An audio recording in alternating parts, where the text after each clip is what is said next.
Bonjour tout le monde, bienvenue sur Le Game On. Je suis votre host, William Rochefort, et aujourd'hui, j'ai une belle visite en studio. J'ai un coach avec quand même beaucoup d'expérience, 5 bols d'or à son affiche. J'ai le coach, juste ici, Sébastien Deschamps, de Lauréat Football de Saint-Hyacinthe. Merci de t'avoir déplacé, de venir en studio. J'apprécie énormément. Ça me fait toujours chaud au cœur de voir que les coachs se déplacent en studio. Je te l'avais déjà dit avant, mais je vais prendre le temps de le répéter en ondes. J'ai très hâte de parler avec toi aujourd'hui. Yes. 3 bols d'or de suite, 5 à ton affiché avec Lauréat. Juste pour être sûr, est-ce que c'est Lauréat ou c'est Lauréat? C'est comment qu'on... Lauréat. Lauréat, Ouais. OK. Lauréat. C'est quoi un lauréat? Un lauréat, ça, c'est le hibou, c'est plus le logo de l'équipe comme tel, mais un lauréat, c'est un gagnant. Quand on dit un lauréat. Le lauréat du prix Nobel de la paix, mettons. C'est ça. Fait que, un lauréat, c'est un gagnant, puis le hibou, c'est l'emblème de l'équipe, dans le fond. C'est vrai? Est-ce que ça a été pensé de même, je suppose? Tu veux dire d'appeler l'équipe. Ouais. Écoute, quand ils ont parti l'équipe, je pense pas qu'ils savaient qu'on allait gagner autant. Mais non, c'est sûr que là, le fait qu'on s'appelle les lauréats puis qu'on gagne en même temps, c'est sûr que c'est un beau clin d'œil. Non, 100%. C'est. Moi, au début, j'essaie de faire le lien entre lauréat puis. Le hibou? Oui, le hibou. Puis j'essaie de comprendre, mais c'est vrai qu'après ça, un lauréat, c'est quelqu'un qui gagne. C'est un lauréat. Ouais. Mais très cool. Ouais. Chaque personne qui vient sur mon podcast a le droit à une intro. Je t'avais demandé de m'envoyer ton CV. J'ai scruté ça. J'ai pris le temps de faire un peu de recherche aussi de mon côté. Donc, Sébastien, voici ton intro. Parfait. Sébastien Deschamps, tu es entraîneur-chef des lauréats du cégep de Saint-Hyacinthe. Comme joueur, tu as joué 11 ans au civil avec le Baron de Saint-Bruno. Au cégep, tu t'es joint au Lynx d'Édouard-Montpetit pour 3 saisons. Et finalement, à l'université, tu t'es joint pour les Stingers de Concordia pendant 4 saisons. Pas une grande pause, tout de suite, tu tombes dans le coaching. Tu as fait 2 saisons, 2012 et 2013, avec ton équipe du cégep, les Lynx d'Édouard-Montpetit, comme coordonnateur des unités spéciales. En 2014, 2015 et 2016, tu es l'homme à tout faire. J'ai l'impression que tu es ça aussi à Saint-Hyacinthe présentement. Chez les Cavaliers du cégep de Champlain-Saint-Lambert, tu as été head coach DC aussi. Je pense que tu étais aussi dans les unités spéciales à ce moment-là. Tu faisais pas mal de choses.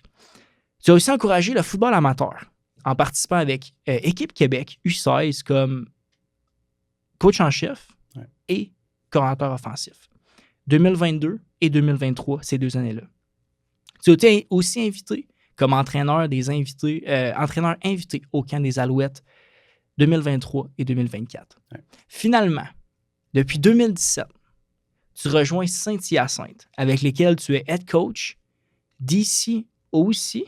Pas en même temps, là, mais dans le parcours, oui. Oui, dans le parcours. Depuis, tu as 5 victoires au bol d'or, dont 3 de suite, et seulement 2 ans après que le programme ait rejoint la Division 2. Sébastien, bienvenue sur Le Game On. C'est un plaisir de t'avoir aujourd'hui. Tu as commencé à jouer au football civil. Ouais. Je pense qu'on commençait tout civil avant. Hein? Tu es un gars de Saint-Bruno? Sainte-Julie. J'ai grandi à Sainte-Julie, puis dans le temps, quand je jouais, c'était le football civil était plus gros que le football scolaire. Puis essentiellement, c'était l'équipe la plus proche de chez nous. Fait que j'ai commencé à un très jeune âge à jouer avec les Barons de Saint-Bruno à 6 ou 7 ans. Là. Ah ouais? C'est qui t'a initié au foot? Mon père. Mon père, c'est une famille de football. Mon père a littéralement rencontré ma mère dans un camp de football. Fait que j'existe à cause du football. T'étais comme faite pour avoir une carrière dans le football. Ouais, à peu près littéralement. Ouais. T'as joué quelle position, hein? Parce que j'ai pas trouvé la position que tu jouais. Ouais. J'ai essayé de fouiller un peu avec Conco, mais j'ai pas trouvé grand-chose. Ouais, quand j'étais jeune, j'ai joué à peu près toutes les positions, mais après ça, rendu au cégep et à l'université, j'étais demi-défensif et botteur. Je faisais les 2. Pour vrai, t'as joué botteur? Ouais. Partant? À Concordia, j'étais le backup à René Paradise. OK. René Paradise qui est encore en train de jouer, je pense. Là. Il commence à être rendu vieux, je pense. Mais c'est ça. Fait que j'étais son backup. Je jouais des billes en premier, puis je savais botter. Puis pour moi, c'était l'aspect de savoir botter, c'était plus comme ah ben je le fais pour le fun, mais ma passion, c'était vraiment demi-défensif. Là. Ben, c'est toujours un plus. Là. Moi, j'étais spécialiste aussi. Je snappais des ballons. Ouais. Il y a eu des années que je snappais. Des fois, j'étais le backup, mais au moins, j'étais là. Puis, the more you can do, c'est ça qu'ils disent maintenant. Exact. Dans les...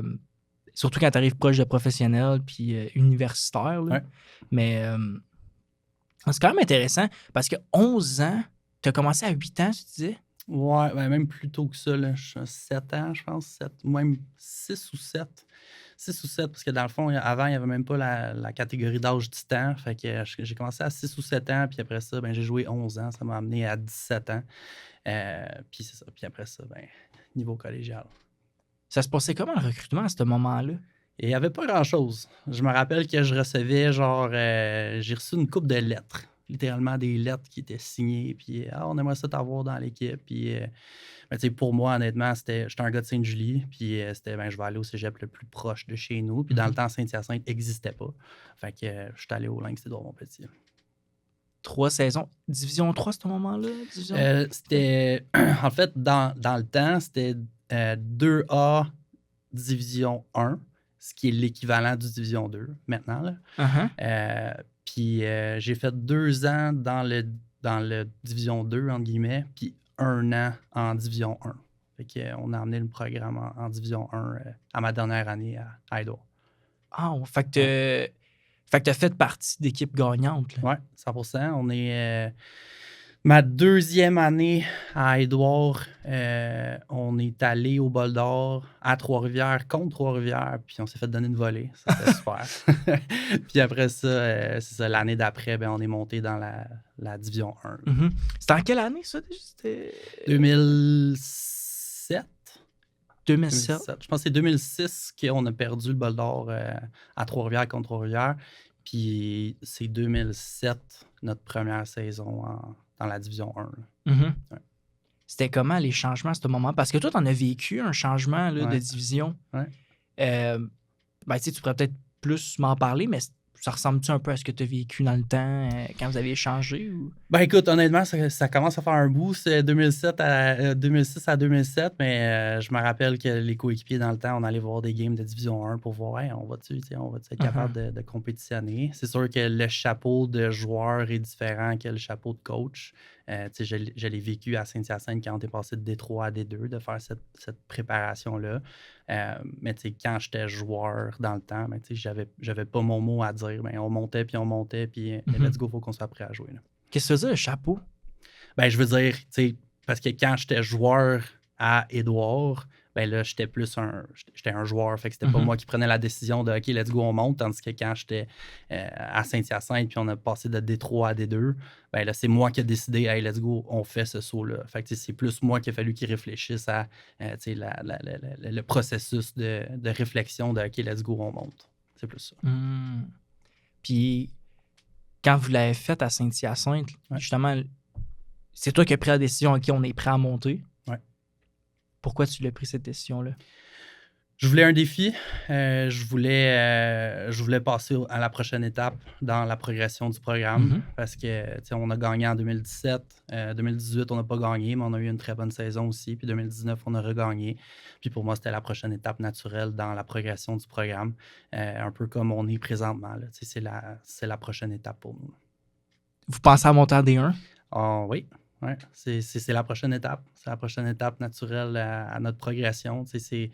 Moi, je suis une personne qui est propulsée par les défis. Puis, c'est quoi la prochaine chose? Naturellement, la prochaine chose, c'est de monter en Division 1. Puis, la Division 2, c'est une super belle division. Il y a beaucoup de parité. Puis, c'est tough à toutes les années. Puis, 2026, on va être en D2 encore. Puis, je m'attends à avoir beaucoup de compétition. C'est une ligue qui est très, très, très paritaire. Mais, moi, comme coach, comme personne, comme individu, je suis poussé par les défis. Je veux un défi, je veux quelque chose de plus gros puis plus ambitieux. Puis, ça ne m'intéresse pas d'être comme dans un cul-de-sac d'année en année. Puis, on est juste là. Puis, des fois, on est bon, des fois, on n'est pas bon en D2. Moi, c'est OK, let's go. C'est quoi la prochaine étape? Puis, on le fait. Aïe, c'est inspirant, man. Est-ce que c'est un peu ce que tu essaies de transmettre à tes joueurs aussi? Oui, absolument, absolument. Tu sais, on est une équipe qui est poussée par, par la culture du travail, par la culture de si tu veux quelque chose, Mhm, tu dois travailler pour. Puis, tu sais, oui, c'est pour tu sais, les victoires sur le terrain, mais c'est vrai aussi pour ton recrutement universitaire, c'est vrai pour tes études. Si tu veux avoir ton diplôme, il va falloir que tu travailles pour. Si tu veux t'acheter une maison plus tard dans la vie, il va falloir que tu travailles pour. Fait que, tu sais, je pense que oui, ça reflète un peu la culture qu'on a à l'intérieur de mhm. l'équipe. Ouais. Puis aussi, c'est d'essayer de ne pas s'asseoir sur le succès Ouais. que vous avez déjà. Ça pourrait être facile de dire, moi, je vais aller à Saint-Hyacinthe parce qu'ils gagnent. Tu sais. Ouais. Parce qu'il y en a que c'est de même, là, Mhm. des places, mais c'est vraiment une belle façon d'amener la vision à tes joueurs puis à l'équipe. Là. C'est quoi qui t'a amené à coacher? C'est quoi qui m'a amené à coacher? Honnêtement, c'est l'amour du foot. C'est l'amour du sport.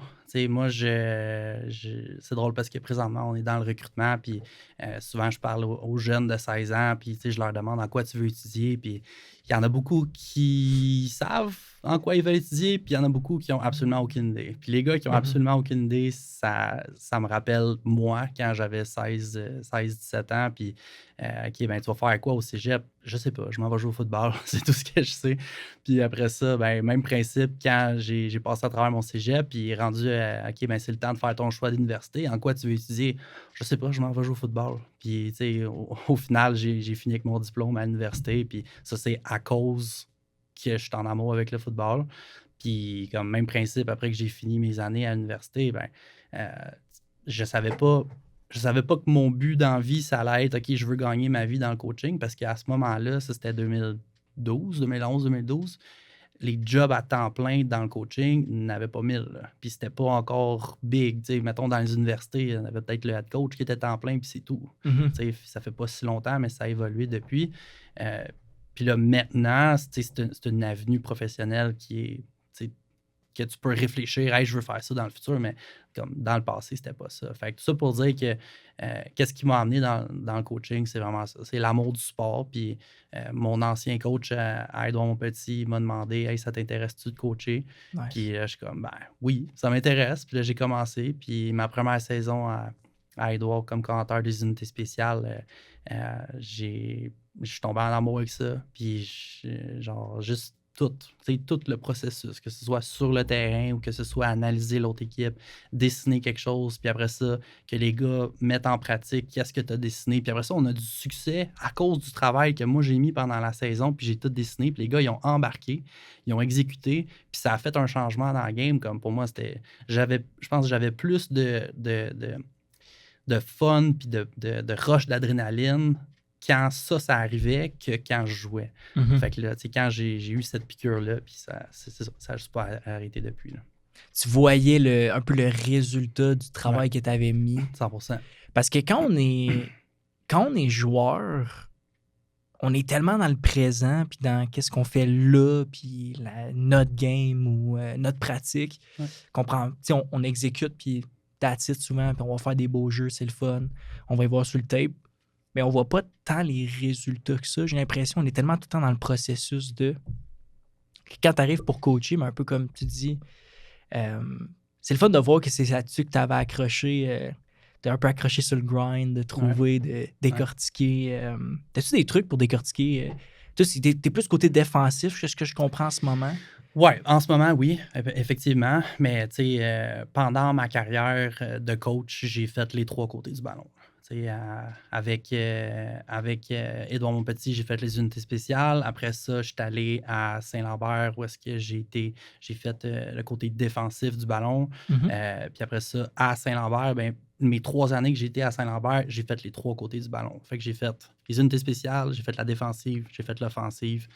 Euh, Puis ça allait bien. Puis pour moi, je voyais que d'être polyvalent là-dedans, ça m'amenait quelque chose comme développement à moi, mais aussi ça me permettait de voir la game d'une manière différente. Mhm. Fait que, quand tu es coordinateur offensif, avec l'expérience de coordonnateur défensif, tu es capable de te mettre dans la chaise du coordonnateur défensif et de dire « Hey, ça, c'est tannant. Fait que let's go, on va faire ça. » Tu comprends? Puis vice-versa, là, quand tu es DC, tu mets ton chapeau dossier et tu dis « OK, ben ça, c'était tannant. Fait que, hey, on va essayer de faire ça. » Fait que ça m'a définitivement aidé dans mon processus. Puis à Saint-Hyacinthe, encore là, j'ai fait... mais j'ai pas fait les unités spéciales à Saint-Hyacinthe, mais à Saint-Hyacinthe, j'ai fait offensive et défensive.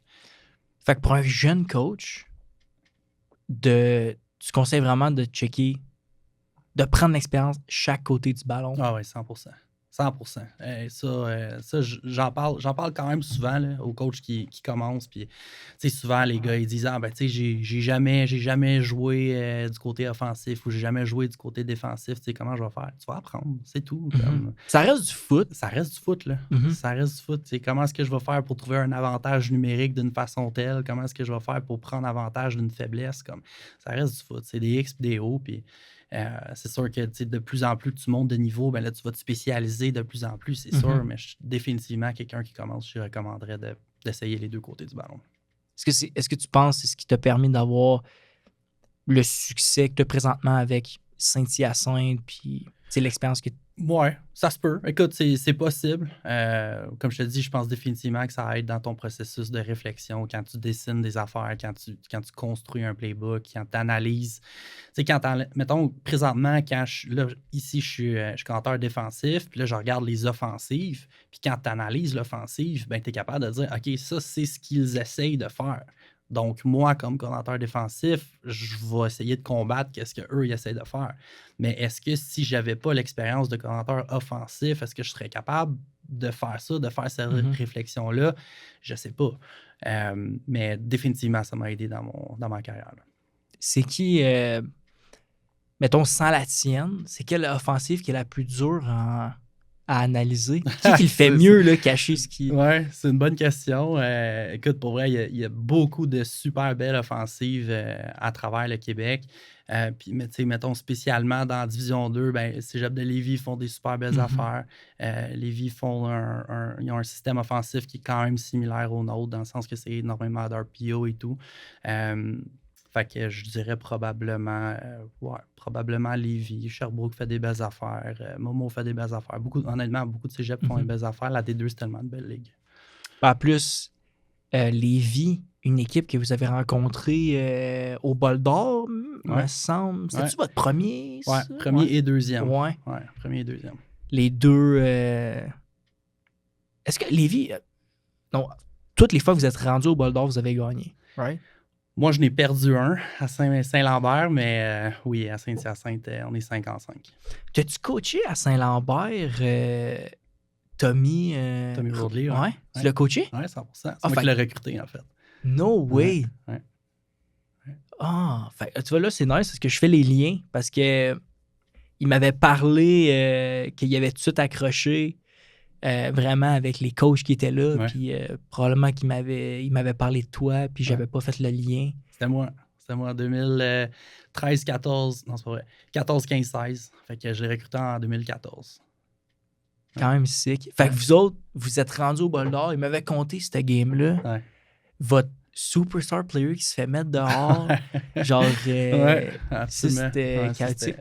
C'était très chaotique. C'était deux équipes de 8-0 qui s'affrontaient au Bol d'Or. Puis effectivement, notre meilleur joueur, Jarek, qui s'est rendu dans CFL d'ailleurs, qui s'est fait mettre dehors. Qui s'est fait mettre dehors, 3e ou 4e quart pour une niaiserie. Ça n'aurait pas dû nous débalancer, mais ça l'a fait. Là. Tu perds ton meilleur joueur pour une niaiserie. Puis ça, on a perdu 33-30 contre le Cégep de Jonquière. Puis l'année d'après, j'aboutis à Saint-Hyacinthe. Puis on joue le Cégep de Jonquière. Puis là, on gagne. Fait que ça, c'était un beau moment. C'est un beau moment qui boucle la boucle. Non, exact. Une petite revanche. Puis exact. Nice.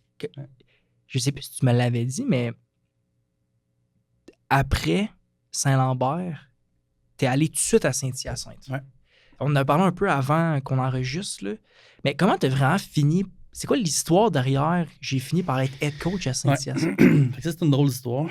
Fait que c'est ça. Fait que, écoute, à Saint-Lambert, quand je suis arrivé, À Saint-Lambert, c'était une équipe l'année d'avant, fait que 2013, qui était, je pense, 0,8 ou 1,7. Fait que le processus de rebâtir cette équipe-là, ça a été long, ça a été tough, mais on l'a fait avec des gars comme Tommy d'ailleurs. Fait que 2014, 15, 16. Puis en 2016, là, on finit 8-0. On aboutit au bol d'or qu'on perd. Fait que là, je suis content vraiment du processus qu'on a fait de passer de 0,8 à 8-0 en 3 ans. Fait que j'y crois beaucoup. Là, de revirer ce programme-là, puis non seulement de le revirer, mais comme de monter en D2 aussi. Si on était en D3, on voulait monter en D2. Moi, je voulais monter en D2. Puis je vais, pendant le printemps, je vais coacher à la Coupe Nike ou Coupe Spalding, je ne sais plus c'était quel nom dans ce temps-là. Puis il y avait le coach de Saint-Hyacinthe qui était là, Yann Genet, qui était dans notre coaching staff. Puis ça, c'était au printemps de 2017. Puis parle, jase. Puis moi, tout le monde jase autour de la table. Puis là, moi, je jase avec Yann. J'ai dit, genre, moi, éventuellement, j'aimerais ça gagner ma vie dans le foot parce que, genre, je trippe. Puis présentement, à Saint-Lambert, j'ai genre 6 jobs différentes pour essayer de subvenir à mes besoins. Puis j'aimerais ça gagner ma vie dans le foot. Puis c'est ça, Saint-Lambert semblait pas ouvert à cette option-là. Puis là, Yann, il me dit, c'est parce que moi, je m'en vais. Puis là, je suis comme, tu t'en vas? Il est comme, ouais, je m'en vais à l'Université de Sherbrooke. Je suis comme, OK. Puis là, il me dit, genre, tu veux-tu ma job? Je suis comme, je sais pas. Ta job à Saint-Hyacinthe? Il est comme, ouais, je m'en vais à l'Université de Sherbrooke. J'ai dit, c'est ça que je veux faire dans la vie. Je veux gagner ma vie dans le foot. Fait que c'est sûr que ça m'intéresse. Puis là, Yann, il a dit, OK, regarde, laisse-moi parler au responsable des sports, voir. Puis là, finalement, on applique sa job, l'entrevue et tout. Puis c'est ça. Finalement, j'ai eu la job à peu près au mois de mai. Là. Fait que ça s'est fait sur le tard. J'aurais aimé ça que ça se fasse de manière différente plus tôt, mais je pouvais pas cracher sur l'opportunité que je rêvais, qui était de gagner ma vie dans le foot. Puis au final, ça a bien été. Là. C'est vraiment malade. 6 jobs en même temps. Ah ouais. Quel genre de job que tu faisais à mélanger avec une saison de foot? Là? Ah ouais. C'est comme quelqu'un qui a genre 7 cours en même temps d'une saison. Ouais. Écoute, fallait faire, il y a un dicton que j'aime, là, whatever it takes. Là. C'est ça, j'y croyais, j'y crois encore. Fait que, honnêtement, j'ai tout fait. Là. J'ai travaillé pour les Canadiens pendant genre 15 ans. J'ai fait de la caméra pour eux. J'ai travaillé dans la présentation de match pour les Canadiens pendant 15 ans. J'ai vendu des billets pour les Alouettes. J'ai fait du paysagement. J'ai travaillé. J'ai fait le sport-études football au Collège Charlemagne. J'ai coaché du flag, encore là, au Collège Charlemagne. J'ai travaillé pour le Collège du Rocher dans leur flag. Écoute, j'en ai fait des jobs pour subvenir à mes besoins après l'université parce qu'au final, j'étais passionné de foot. Je voulais continuer à coacher à Saint-Lambert. Mais c'est ça. Je voulais gagner ma vie. Puis quand j'ai eu l'opportunité de le faire à Saint-Hyacinthe, je ne pouvais pas dire non. Whatever it takes. Whatever it takes. Non, c'est bon ça. Ouais. Est-ce que, jeune coach, tu reprends un programme, head coach en plus, comment tu te sens? Tu sais, je parle, sans dire que c'est une équipe un peu underdog, c'est ça, tu sais, c'est que t'avais-tu un plan? T'avais quoi en tête? Jeune coach en plus? Ouais. Écoute, tu sais, j'étais head coach à Saint-Lambert. Fait que, tu sais, au moins, j'avais un background de 3 ans que j'ai pris. Mais, tu sais, quand t'arrives comme un cheveu sur la soupe au mois de mai, tu sais, les camps étaient faits, là. Le camp de printemps était fait déjà. Là. Les gars sont partis péter. Tout était fait, là. Fait que moi, je suis arrivé, genre, comme, hey, salut, je suis le nouveau head coach. Mais c'est sûr qu'avant de faire ça, j'ai fait mes recherches, j'ai rencontré les coachs, j'ai fait du vidéo sur ma nouvelle équipe pour voir comme à quel point on est bon, c'est quoi nos aspirations pour 2017. Puis pour vrai, en regardant le vidéo, je me disais, hey, on est vraiment, vraiment pas mauvais. Fait que, c'est le genre de choses que tu veux te dire. Ça. Ouais, ben c'est Nice. ça. J'étais content parce que, tu sais, moi, j'ai pris la job à Saint-Hyacinthe sans savoir si on était bon ou on n'était pas bon. Moi, je voulais gagner ma vie, puis j'étais propulsé par un nouveau défi. Hey, ça, c'est mon nouveau défi, puis on va le faire. Puis là, c'est ça, je regarde la vidéo avant de rencontrer mes joueurs, mes nouveaux joueurs. Puis là, je me rends compte, on est vraiment pas mauvais. Comme je pense vraiment qu'on a une shot pour se rendre loin en play-off. Puis là, Saint-Hyacinthe, c'est un nouveau programme. C'est première année du programme, c'était 2014. Puis moi, j'arrive en 2017, fait que 3 ans plus tard. OK, c'est vraiment jeune comme programme, Saint-Hyacinthe. Ouais, c'est très jeune. 2014, la première année du programme. Puis c'est ça, moi, j'arrive en 2017. Fait que 3 ans plus tard. Puis là, je regarde la vidéo, puis là, je me rends compte, on est vraiment... Je pense qu'on va se rendre loin en play-off. Fait que le premier meeting avec les joueurs de ma nouvelle équipe, que 99% de l'équipe, j'ai aucune idée c'est qui, honnêtement.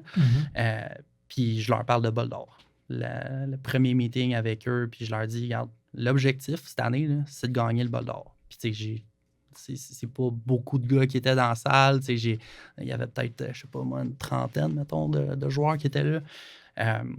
Puis pour la plupart, ne me connaissaient pas. Ils me connaissaient comme l'ancien coach de Saint-Lambert plus qu'autre chose. Puis là, c'est drôle parce que il y a des anciens de 2017 qui me parlent encore de cette rencontre-là, puis qui disent hey, je me rappelle du premier meeting avec toi, tu nous parlais de bol d'or, puis nous, on est comme hey, on vient de rentrer dans la ligue, donne-nous un break. Mais c'est ça, pour vrai, j'y croyais. Puis c'est ça, comme de fait, ma première année à Saint-Hyacinthe, on a gagné contre le cégep de Jonquière qui nous avait battus à Saint-Lambert l'année d'avant. Fait que, folle histoire. Ouais. Vraiment hot que tes anciens disaient hey, on vient de te rencontrer. Ils te parlent encore de cette rencontre-là, Ah comme ouais, quoi tu les as 100%. marqués. Ah ouais. Mais Ouais. c'est hot de voir que, écoute, les boys, on a le talent pour se rendre là. Comme on va le faire. Là, c'est comme, il faut juste tout y croire puis travailler. Puis, non, c'est hot. Surtout que les gars, ils se disent on vient de rentrer, on vient de commencer, laisse-nous une chance. Puis, vraiment sick. Ouais. Tu dirais que ce serait quoi ton plus grand apprentissage que tu as eu dans le football en général? C'est une bonne question, ça. Le plus grand apprentissage. Tu sais, je pense que si tu veux gagner des games, faut pas que tu focuses sur gagner des games. C'est bizarre, hein? C'est fais les petites affaires. Fais les petites affaires comme du monde, puis les victoires vont venir après. Puis ça, je vole ça directement de Bill Walsh, qui a écrit un livre à propos de ça. Puis le titre, c'est « The score takes care of itself ». C'est ça. Le score va s'arranger par lui-même si tu fais les petites affaires comme du monde. Fait que, avec le temps, c'est ça que tu te rends compte. C'est encore les gars comme du monde. Garde-les à l'école, garde-les motivés. Il faut que les gars aiment qu'est-ce qu'ils font. Faut que tu sois bon dans la salle de muscu, bon à l'école. Tout, qu'est-ce qui fait partie de gérer un programme d'élite va faire en sorte qu'au final, tu vas gagner des games. Mais comme quand tu rentres dans un programme, si ton focus, c'est hey, c'est quoi mon footwork sur Smash, t'es pas à la bonne place. Là. c'est fais les petites choses pour encadrer les gars comme du monde, puis les victoires ils vont venir après. Là. C'est bon, ça. Comment vous êtes installé à Saint-Hyacinthe? Vous êtes-tu... Ouais, je suppose que vous avez un gym. Ça, en termes d'installation? Oui, exact. Ouais, ben écoute, on a un complexe sportif, on a terrain, on a le vestiaire, honnêtement, on a tout ce qu'on a besoin. Là. Les estrades, c'est à travailler encore. C'est un dossier qu'on est en train de mettre de l'avant pour que ça devienne plus acceptable parce que, comme je t'ai dit, on est un très jeune programme. C'est 2014, la première année du programme, puis quand ils ont parti le programme, est-ce qu'ils savaient qu'on allait gagner 5 bols d'or en 8 ans? Non, ils ne savaient pas. Fait que, ils ont mis des estrades un peu de base en se disant, ben regarde, on verra. Puis là, ben comme on attire 1000, 1200, 1500 personnes à nos matchs. Là. Fait que c'est ça. Fait que là, il faut avoir des estrades qui font du sens. Ouais. 1200 personnes dans une game de cégep, c'est malade. Ça. Ouais, il y a beaucoup, d'engouement pour l'équipe, autant à travers la ville que, évidemment, nos anciens, que dans le cégep comme tel. C'est sûr que quand tu gagnes, ça fait un effet boule de neige, mais c'est ça, c'est très populaire. C'est ça, il y a une affaire qu'il faut qu'on travaille, c'est les estrades, mais on le sait, puis la direction le sait, puis ils sont en train de travailler là-dessus. Là. Nice. Bonne chose, c'est vraiment hot, sérieusement. 5 bols d'or en 8 ans, c'est malade, ça. Ouais. Sérieux, Parlons-en des bols d'or. Je le sais que tu en as eu 5, 2 en Division 3, 3 back-to-back-to-back en Division 2. Ouais. Quel exploit, honnêtement. 3 années de suite à gagner un bol d'or, surtout qu'on s'entend qu'au cégep, c'est tout le temps des cycles d'un tiers. Tu sais, Ouais. ton équipe, elle change tout le temps un peu à chaque Ouais. année. Je suis curieux de savoir, c'est quoi les secrets à Saint-Hyacinthe que vous avez trouvés pour rester autant dominant? Ouais, ben, tu sais, honnêtement, ça revient à ce que je te disais de faire les petites choses comme du monde. Parce que si ton focus, c'est trop sur OK, comment je vais faire pour gagner, ça ne marchera pas. Il faut que tu aies une culture qui est bien implantée. Puis je pense honnêtement que chez nous est bien implantée. Puis à toutes les années, c'est quelque chose qui ressort beaucoup du fait que l'équipe, est-ce qu'elle est leadée par moi ou par les joueurs? C'est tout le temps par les joueurs. Okay? Puis il y a un dicton qui dit que dans les équipes médiocres, il n'y a personne qui lead. Dans les équipes bonnes, c'est les coachs qui lead, mais dans les équipes excellentes, c'est les joueurs qui lead. Puis à Saint-Hyacinthe, c'est les joueurs qui lead. Moi, j'ai mis ma culture au départ, les standards d'excellence à travers les années. Mais comme maintenant, les joueurs savent c'est quoi le standard d'excellence à Saint-Hyacinthe, puis c'est les joueurs qui imposent la culture.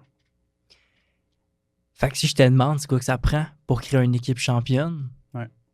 Tu vas me répondre, ça te prend des joueurs qui lead. 100%. 100%. Il faut que ça fasse partie de ta culture. Il faut que les joueurs embarquent dans cette culture-là. Puis, tu sais, comme je te disais, moi, je pense que tu commences avec bâtir les petites choses, puis les victoires vont venir. Une fois que les victoires viennent, les joueurs vont y croire. Puis c'est eux qui vont setter le standard pour le reste de l'équipe. Puis une fois que tu as toute l'équipe qui embarque là-dedans, ça se fait tout seul. C'est rendu où est-ce qu'on est en ce moment. Ma job est facile parce que c'est les joueurs qui lead, puis ça se fait par soi-même. Puis j'ai pas besoin d'être dans la salle de musculation pour dire « Hey, lâche ton sel ». Il y a l'autre joueur à côté qui va dire aux joueurs « Hey, lâche ton sel, on a un bol d'or à gagner l'année prochaine ». Quelle culture, c'est hot, ça. Ouais. C'est vraiment hot, sérieusement. Ouais. Je suis capable de faire des liens avec ce que j'ai vécu à Lennox. Ouais. Tu sais, Lennox, tout le monde connaît Lennox au cégep, là, gros programme en Division 1, le programme le plus titré en Division 1. Mais tu vois, quand tu parles de ça, moi, ça me fait penser quand j'étais là-bas. Mm-hmm. Là-bas, c'est honnêtement les joueurs. Moi, je trouvais, il me semble que les joueurs prennent beaucoup de place. Ouais. Mais maintenant, je comprends pourquoi les gars prennent autant de place que ça. Tu sais. Ouais. Les coachs sont là, ils nous côtoient, sont nice, ils font partie de la famille. Ouais. Mais sur le terrain, c'est les gars qui gèrent la game. Là. T'es dans le vestiaire, c'est les boys. Dans le gym, c'est les boys. 100%. 100%. Quand tu es capable de te rendre là, le gros de la job est fait. Là. Parce que c'est pas mal plus facile, je pense, de transférer la culture d'un programme quand ça part de ton vet que quand ça part de toi. Je comprends que il y a certaines lignes qu'en tant que coach et joueur, tu peux pas traverser ou est-ce qu'entre deux joueurs, OK, genre, il sera pas content après moi, genre, au pire. Ouais. Mais je pense que si les joueurs, en tout cas, moi, de qu'est-ce que je connais avec les Knoxville, c'est les joueurs qui... C'est comme si tu passes pas par ce que les joueurs nous montrent pour la culture, ben, ça continuera pas, tu sais. Fait que c'est hot. Genre, si tu me dis que t'as organisé ça de même, ben vous avez organisé ça de même, mais... Ça prend du temps, ça prend des années, ça prend du temps, tu sais, puis ça prend des cohortes, ça prend comme... Faut que les pièces fonctionnent. Au final, c'est pas magique, là. Tu peux pas juste dire du jour au lendemain « Hey les gars, c'est vous qui l'aidez », comme...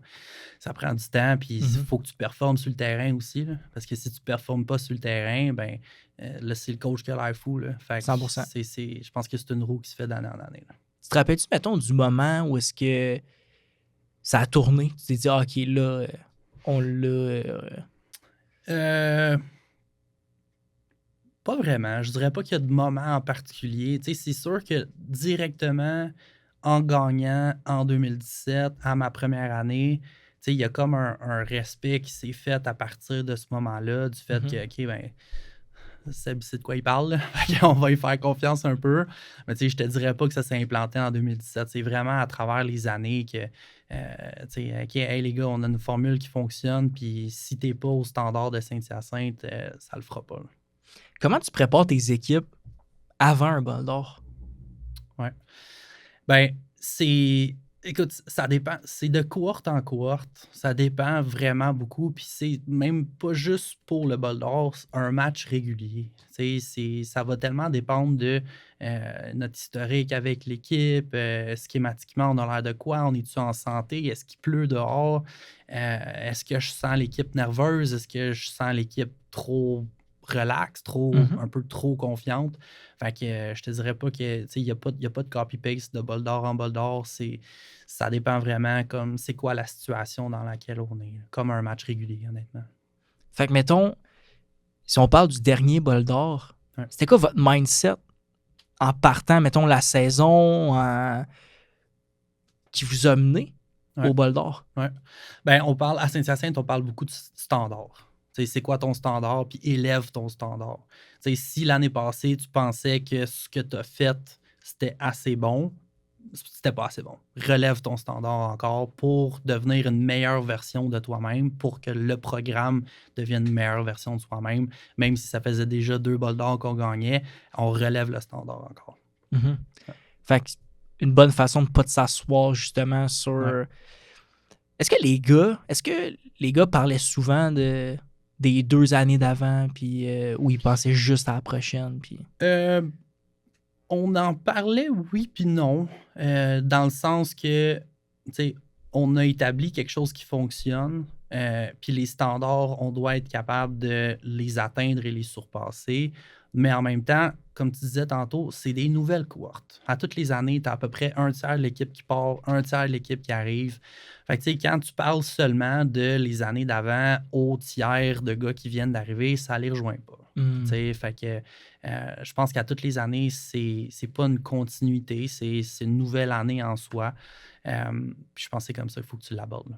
Mhm. Ouais, je pense que c'est une bonne façon de l'amener, là. Ouais. Surtout, justement, si tu veux juste continuer à avancer, puis aller en chercher un autre, puis c'est pas s'asseoir sur les anciennes victoires d'avant. Ouais. Ça, c'est une chose que j'ai appris. C'est important de prendre les wins, mais une fois que après que le Golden Week est passé, là, on passe au next. 100%. Mais c'est cool. J'ai envie que tu me parles plus des 3 saisons que vous venez de gagner, les 3 bols d'or. Parle-moi comment ça s'est passé, si tu as des histoires, des moments marquants de ces moments-là. Les gens ont envie de savoir, je pense, comment ça s'est passé à Saint-Hyacinthe durant ces 3 saisons-là. Ouais. Ben écoute, tu sais, l'année 2023, donc notre premier bol, c'était une année qui était incroyablement paritaire. En Division 2, là, si tu regardes le classement là, de 1 à 6, je pense qu'il y avait une différence de 1 victoire entre le premier et le 6e. Okay? Je pense que les premiers étaient 7-1, puis les 6e qui étaient nous, on était 6-2. Fait que c'était super. Vous étiez 6e, Ouais. vous étiez 6-2. 6-2. Un peu Ouais. comme cette année, là, Ouais. je suivais pas On mal. était 5-3, je sais plus. On était peut-être 5-3. En tout cas, on était 6e, c'était vraiment serré entre le premier et le 6e. C'est toutes les games entre 1 et 6, c'était super, super serré. C'est ça. Au final, on a fini 6e. Fait que tu rentres dans les séries un peu comme OK, ben, let's go, on est 6e, puis on va aller sur la route, puis tout. Puis on joue premier match. On joue premier match, je pense que c'est contre John Abbott. Puis premier match, on gagne ça sur la route contre John Abbott. Un match de fou.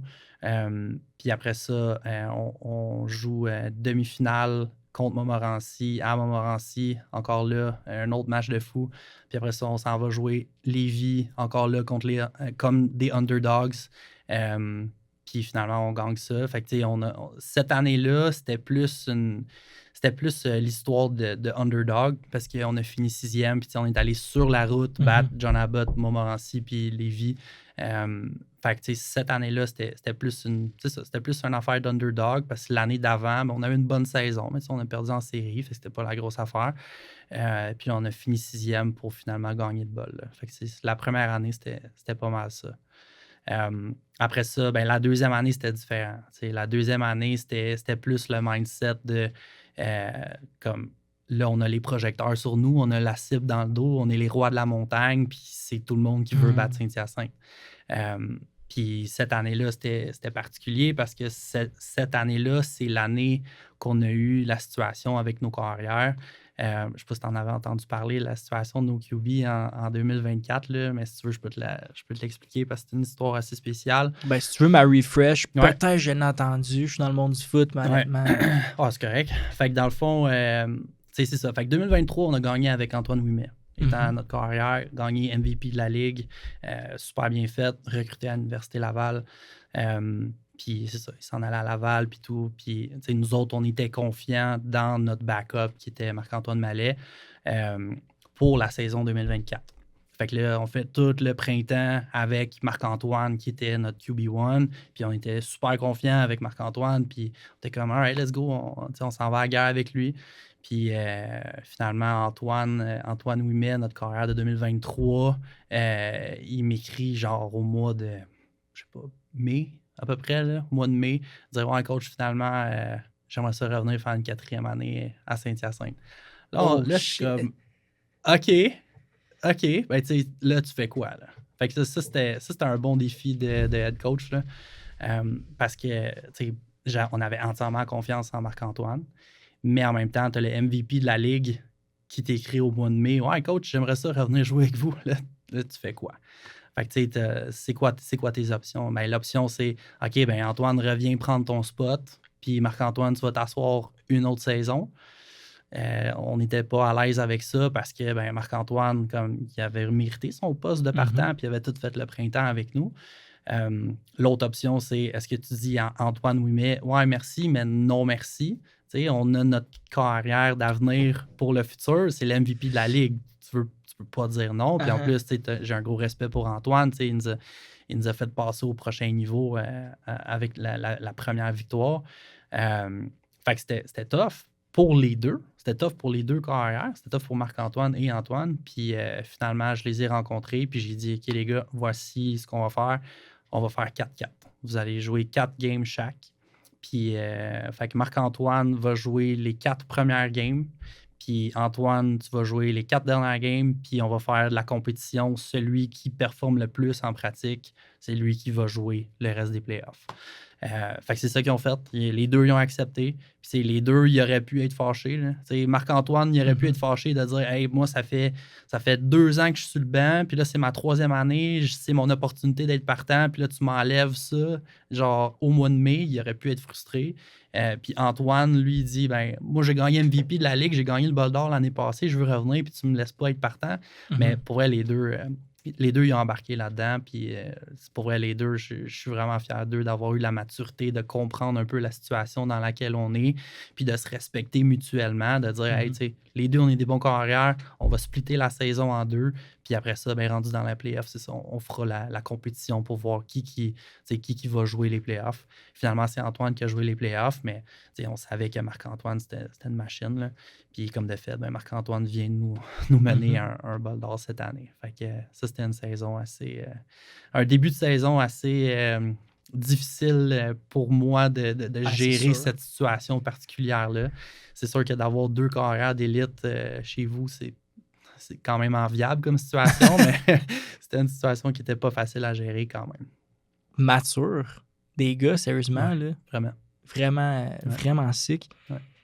Avant que tu commences sur l'histoire de cette dernière saison, j'ai ici votre photo de bol d'or de cette année que vous avez gagné. Je vais t'en montrer, mais juste ici dans la photo, je vois que vous aviez amené un cadre. Un cadre, ouais. Je te montre ici, je la mettrai à l'écran, du numéro 1. Ouais. C'était... Pour quelle raison? Je suis sûr qu'il y a une raison, on ne fait pas ça juste... Ben, c'est à cause du décès de notre joueur de l'année passée, Joseph Gingras. Joseph est décédé le jour avant notre camp d'été. Fait que c'était assez... c'était émotionnel comme moment.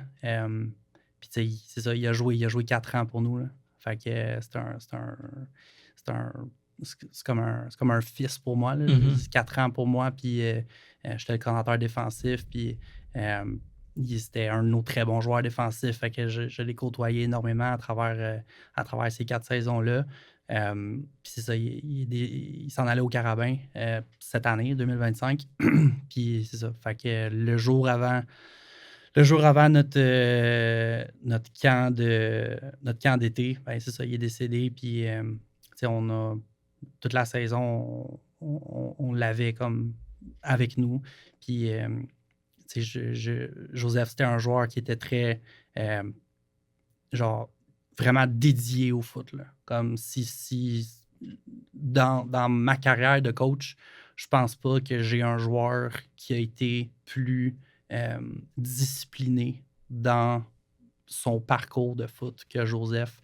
Écoute, c'est le genre de gars qui mesurait ses portions de poulet avant de les manger. Puis, tu sais, la joke souvent qui revient, c'est dans ses trail mix. Là. Les trail mix, il enlevait les affaires de chocolat parce qu'il voulait pas manger les affaires de chocolat. Comme il était tellement discipliné, il était tellement en shape parce qu'il était discipliné.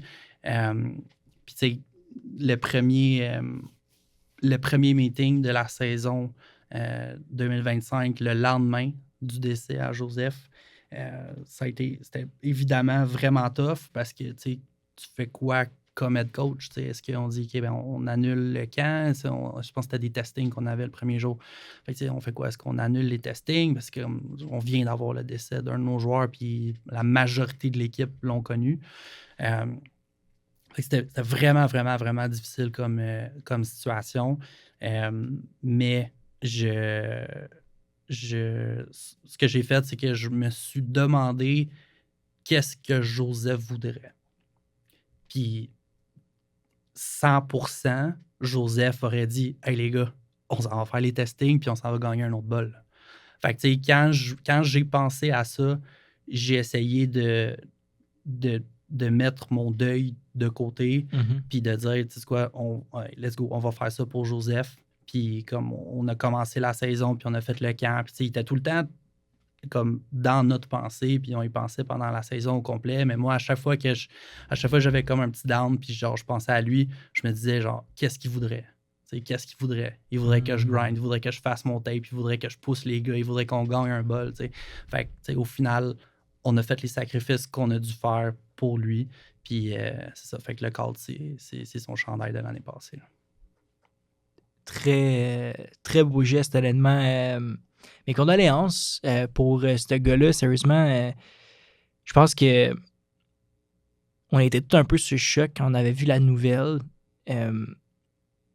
Moi, étant un gars qui a littéralement mon âge, peut-être un an plus jeune, whatever, il a mon âge, ça frappe. Ouais. Comme, hey, ce gars-là, il joue au foot au Carabin. Ouais. Puis du jour au lendemain, il est décédé, là, c'est quelque chose. Puis, mais je peux pas comprendre le sentiment que ça fait quand il faisait partie de ton équipe et qu'il était là. C'est sûr que ça devait être quelque chose, mais c'est comme quoi chaque année, c'est une nouvelle histoire. Puis tu l'as montré là avec. C'était 3 bols d'or de suite, mais c'est 3 histoires complètement différentes de chacune. Puis c'est beau, mais tu vois, là, vous avez utilisé un moment difficile, puis vous l'avez pris, puis c'était votre jus, c'était qu'est-ce qui vous drivait à avancer.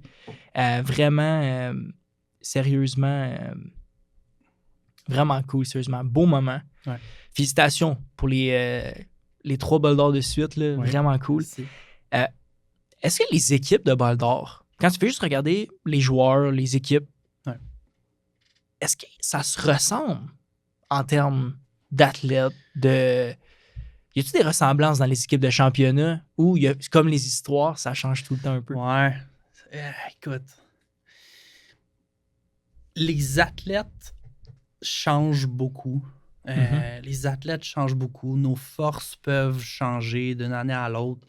En 2017, notre défensive était incroyable. Je pense qu'on a laissé quelque chose comme 60 points dans l'année au complet. Quoi? Oh my God! On était incroyable défensivement. Puis les 2 dernières années, là, c'est notre offensive qui mettait des points à n'en plus finir.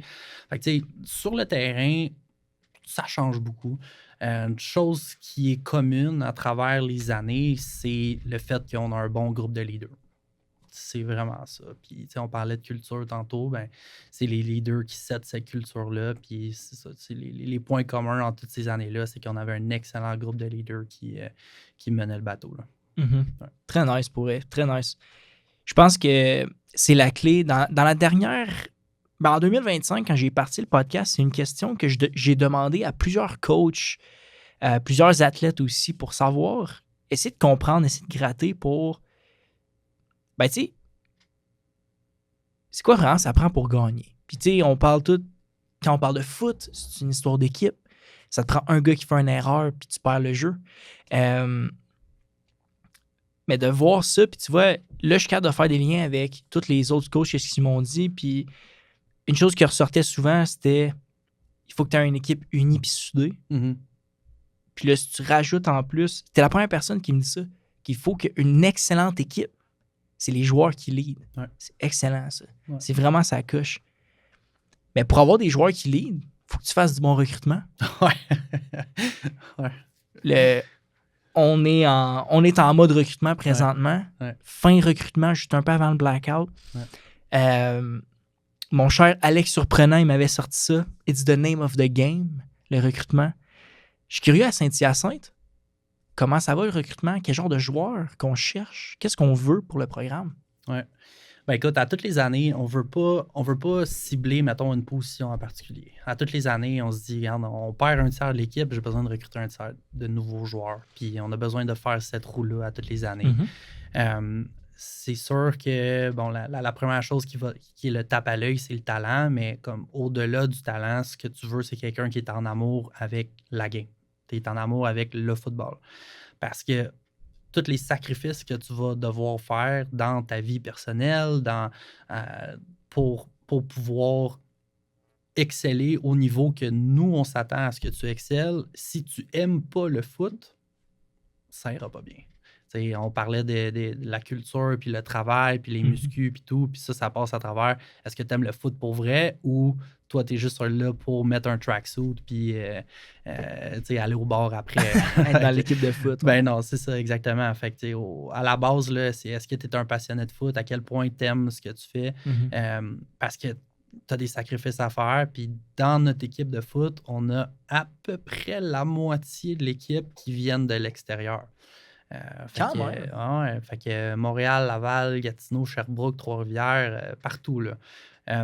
Fait que pour dire, OK, ben je vais déménager de chez nous, je vais sortir de chez nous pour continuer mes études, puis t'aimes pas la game, ça le fera pas, là. Ça le fera pas. Fait que c'est ça. Fait qu'on cherche définitivement des passionnés de foot. Fait qu'on parle aux coachs beaucoup pour savoir comme à quel point ils aiment le foot. Puis si tu es un gars qui manque des pratiques, si tu es un gars qui va à la salle de muscu, tu sais, c'est toutes ces affaires-là. C'est ça. C'est pas mal ça, je te dirais. Ben, c'est une bonne chose. T'sais. Puis de toute façon, le football, c'est un entonnoir un peu. Si on le voit comme ça, on part, puis quand tu es jeune, tu peux commencer partout. Puis plus tu avances dans les niveaux, ben, l'entonnoir se rétrécit jusqu'à arriver jusqu'au professionnel. Mais moi, je pense que à toutes les années, on échappe un peu. Ça arrive. Il y a des joueurs qui rentrent, puis finalement, ben, c'est pas trop ce qui se passait, fait qu'ils partent. C'est correct. Moi, je pense que c'est des choses, ça se fait naturellement. Mais c'est une bonne façon aussi d'aller chercher peut-être des joueurs qui viennent rechercher vos valeurs. C'est un peu ce que je comprends. Justement, les valeurs de Saint-Hyacinthe, tantôt, tu m'as dit que ben, vous avez une belle façon de voir la victoire, une belle façon de voir le futur du programme. Mais si on rentre plus en détail sur vos valeurs, c'est quoi que tu leur montres pour... Ben, tu sais, une chose qu'il faut savoir, c'est qu'à Saint-Hyacinthe, on n'a pas un bassin de joueurs incroyable. OK? À Saint-Hyacinthe, directement, on a 2 petites écoles qui jouent du juvénile division 3, juvénile division 4, puis ils nous envoient des joueurs à toutes les années. Mais comme nous, comme staff, comme programme, pour qu'on puisse avoir du succès, il faut qu'on recrute absolument partout. OK? Puis les coachs savent ça. Donc, ils travaillent super fort pour amener ces joueurs-là au programme ici. Puis quand on a des joueurs, quand on a des coachs qui travaillent fort, on a des joueurs qui travaillent fort. Je pense que la première chose qui fait partie de notre culture d'équipe, c'est l'éthique de travail. Okay? C'est vraiment l'éthique de travail. Moi, j'ai mes assistants coachs, mes coachs de position, j'ai des bénévoles qui sont là aussi, qui mettent des heures incroyables parce qu'ils croient dans ce qu'on fait. C'est ça qui est motivant pour les joueurs aussi. C'est les joueurs voient, OK, les coachs travaillent fort. Fait que moi aussi, je vais travailler fort, puis je vais encourager les autres à travailler fort. Fait que c'est sûr que la première chose qui me vient à l'esprit, ce serait l'éthique de travail. Mm-hmm. C'est quoi la relation que tu as avec les gars? Une relation... Je parle, il y a des coachs qui sont... Il y a des coachs qui sont plus formels. Là, c'est une relation vraiment coach-joueur. Il y en a qui sont vraiment friendly, chill, puis tout ça. Je suis sûr que toi, tu es le head coach. Fait que je sais pas là, à quel point c'est différent. Là, mais... tu vois, ça, c'est une des affaires que des fois, je m'ennuie d'être coach de position. Parce que coach de position, tu as beaucoup plus de proximité avec les joueurs.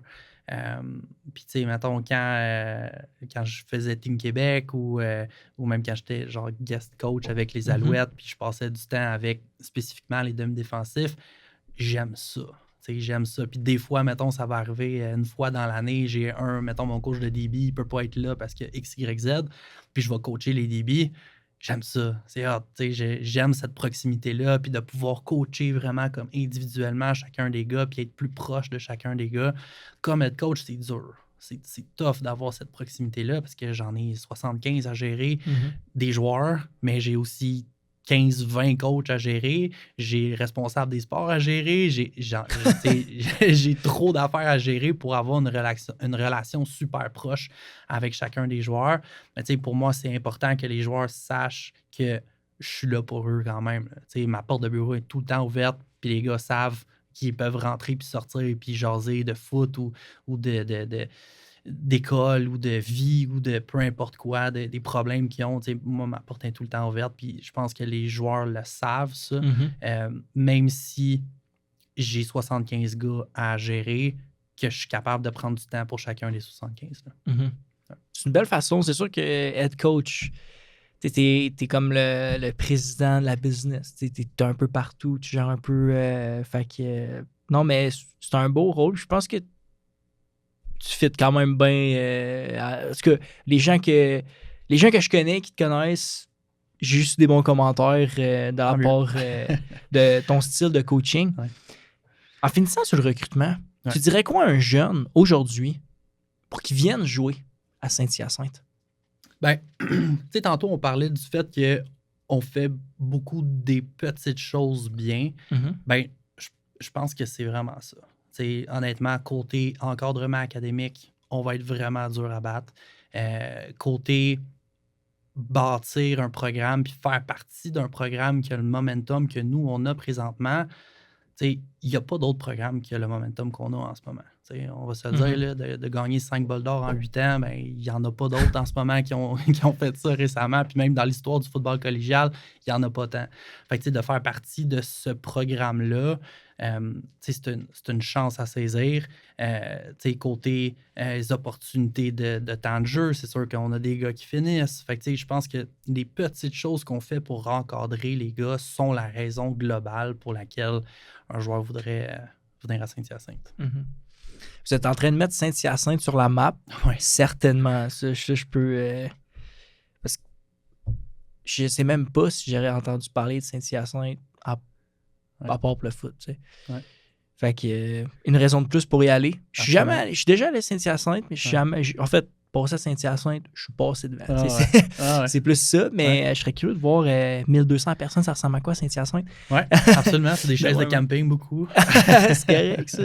C'est correct. Le bon vieux football. Oui, exact, comme on les aime. Est-ce que vous avez c'est-tu un turf synthétique que vous avez? Oui, qui était là. L'as-tu fait avant? Étais-tu là avant? Oui, drôle d'histoire, mais en 2014, qui était la première année du programme, il n'y avait pas de terrain. Fait qu'il fallait qu'il joue dans une équipe, dans une école secondaire à PhD, à Polyvalente Hyacinthe-de-l'Orme. Fait que... J'espère que c'était pas trop loin. Non, c'est pas trop loin, mais même le terrain de pratique, il pratiquait dans un parc.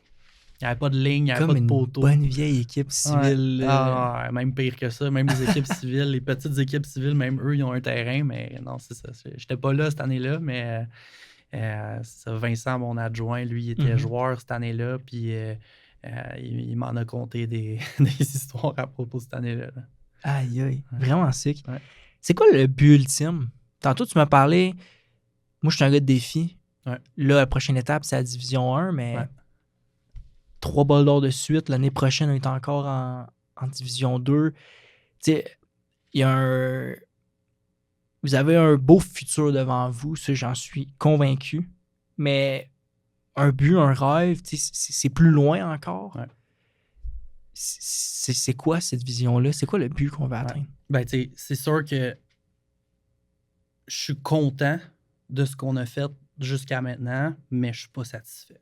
Je suis poussé par des buts, par des défis plus grands, plus ambitieux. Puis, si tu m'avais demandé quand on est passé de D3 à D2, est-ce que vous allez penser à la D1 dans 5 ans? Ben, je t'aurais dit non. Hey, 5 ans, donne-nous le temps un peu. Là. On est un petit bassin, laisse-nous le temps de bâtir de quoi. Fait que c'est sûr que la prochaine chose, c'est la D1. C'est ça qu'on veut faire. C'est ça qu'on est en train de placer nos affaires pour faire la demande. Ce serait pour 2027. Là. C'est ça qu'on aimerait faire. Excitant. Ouais. C'est sûr que si vous passez en D1, ce serait malade. Je sais pas si vous feriez partie des équipes qui s'est rendu le plus rapidement en Division 1 quand vous êtes parti. Je sais pas. Écoute, mais tu sais, je sais que tout ce que je sais, c'est que nous autres, ça s'est fait vite. Là. 2014, 2014, t'as donné une idée, là, 2014, l'année que Saint-Hyacinthe n'avait pas de terrain, là, l'année 1 du programme, non seulement Saint-Hyacinthe a fini 0 victoire, 8 défaites en Division 3, mais on fait 0 points dans l'année au complet. Oh my God! Ouais. C'est genre 0 et 359 points contre, quelque chose de même. Là. Fait que 0 points dans l'année au complet. Fait que, c'est ça. Ça, c'était l'année 1 du programme. Puis là, on est 11 ans plus tard. Puis là, on parle de... Mais là, Saint-Hyacinthe, il faut qu'il monte absolument en Division 1. OK, ben, je suis content d'entendre ça, mais... Ça, c'est malade, ça. Ça doit être rough, mais c'est fou pareil à quel point vous avez... tu sais, ça a pris des gens... L'école devait y croire beaucoup, hein.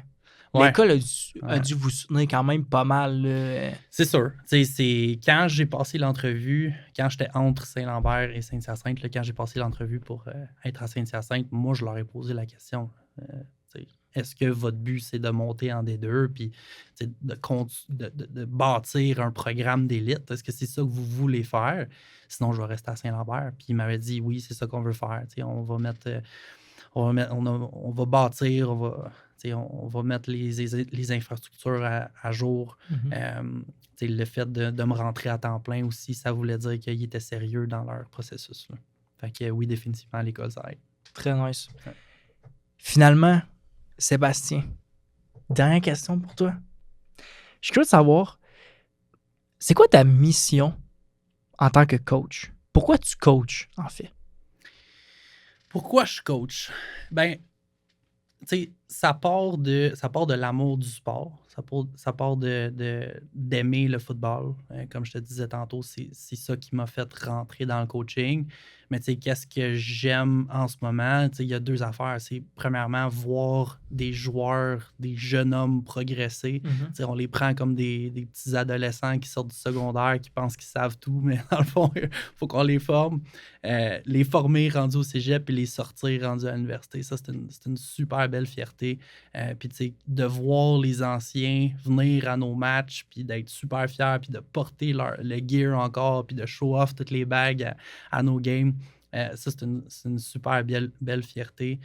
C'est définitivement quelque chose qui me pousse beaucoup. Puis sinon, bien évidemment, le défi. Moi, je suis poussé par les défis, puis c'est pas mal ça. Là. Merci d'avoir partagé Merci ça. À toi. Ça me fait extrêmement plaisir d'être venu en studio. J'apprécie super de belles histoires, honnêtement, de Saint-Hyacinthe. Beau programme que vous êtes en train de construire.